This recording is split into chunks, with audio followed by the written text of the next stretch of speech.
चीन ने जब पिछले साल अचानक भारत के पड़ोसी और करीबी देश भूटान में मौजूद ग्लोबल एनवायरनमेंट फैसिलिटी की साक्टेंग वाइल्ड लाइफ सेंचुरी पर अपना दावा किया तो पूरी दुनिया चौंक गई।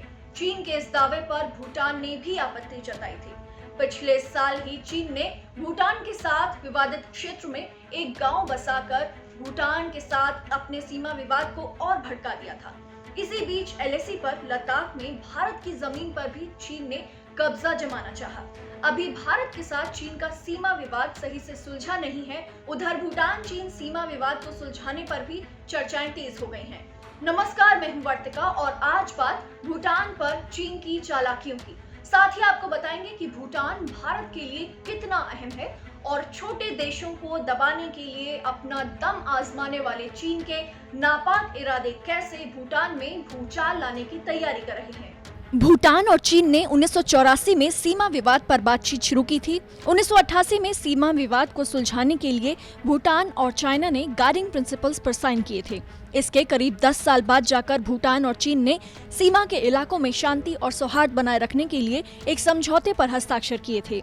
चीन और भूटान के विदेश मंत्रालय की ओर से बताया गया है कि इसी समझौते के आधार पर चीन और भूटान के अधिकारी अपने सीमा विवाद पर बातचीत के लिए राजी हो गए हैं और दोनों ही देश शांति बनाए रखते हुए आपसी मतभेद सुलझाना चाहते हैं।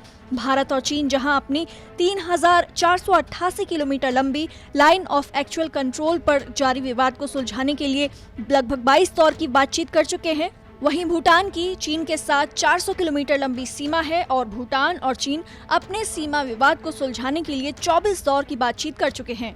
चीन और भूटान ने शुक्रवार को जो जॉइंट स्टेटमेंट जारी किया है उसके अनुसार 6 से 9 अप्रैल के बीच भूटान और चीन सीमा विवाद पर चीन के दक्षिणी पश्चिमी शहर कुनमिंग में एक्सपर्ट्स ग्रुप की 10वीं बैठक हुई।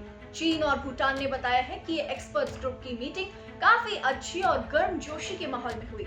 साथ ही सीमा के मुद्दे पर चर्चा के अच्छे नतीजे रहे। इस बातचीत के बाद भूटान ने अपनी वेबसाइट पर कहा कि दोनों देश जल्द ही 25वें दौर की भूटान चीन सीमा वार्ता और 11वें दौर की ईजीएम यानी एक्सपर्ट्स ग्रुप लेवल की बातचीत करेंगे। चीन के विदेश मंत्रालय की तरफ से भी ये जॉइंट स्टेटमेंट अपनी वेबसाइट पर डाला गया है।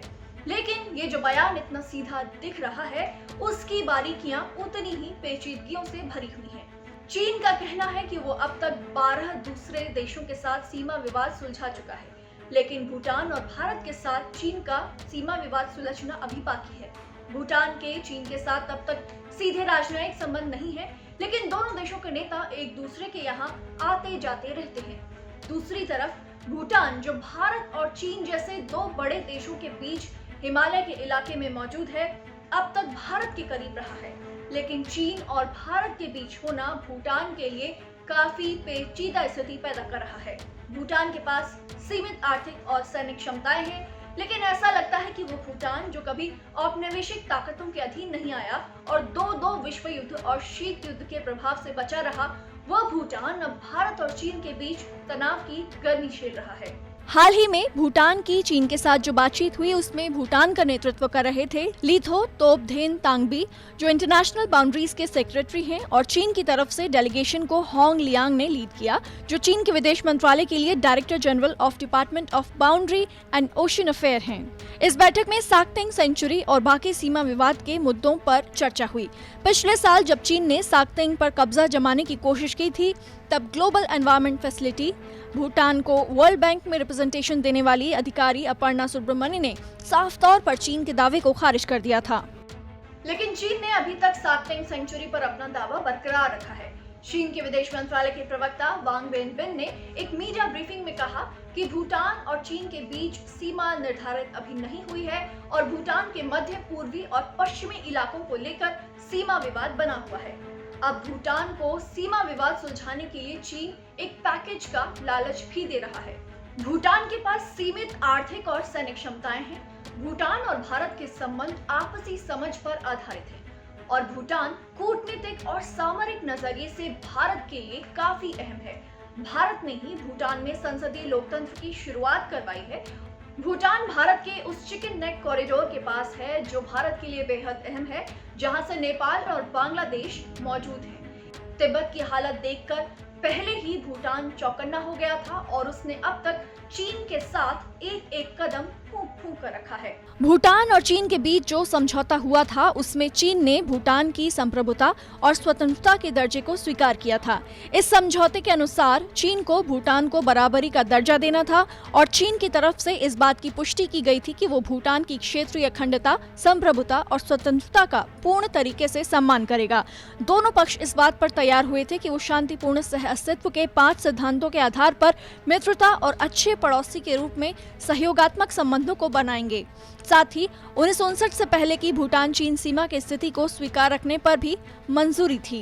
लेकिन शांति बनाए रखने के समझौते पर हस्ताक्षर करने के बावजूद चीन भूटान की धरती पर लगातार घुसपैठ करता रहा, जिससे भूटान में डर का माहौल हो गया।